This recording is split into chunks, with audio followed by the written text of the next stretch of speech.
Under the theme Shaping Education for the Future, the Department of Education held a District Superintendent's Workshop at Breezes Resorts.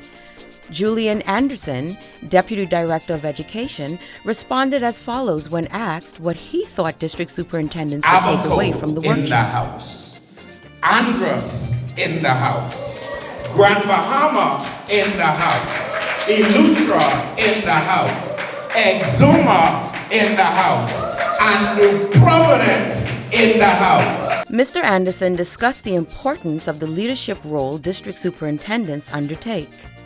Apart from being enlightened and sharpening and honing their skills, the greatest thing that the district superintendents will take away is that they're not alone.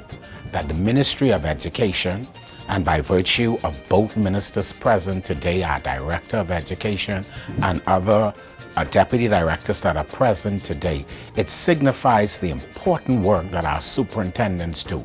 And we want to know that, yes, they may seem as if they're in the ocean, but we are there with the life rafts, with the boats, and we are offering all the support that they need, and we want them to take away. We are here to support you. You're not alone. Everything rises and falls on leadership. A leader, a good leader, determines the outcome, and as in this case, superintendents, the outcome within their district, principals within their schools. And I guarantee you, if you have exceptional leaders at the top, you will have exceptional results. For Red Talk, I'm Lisa Ballard.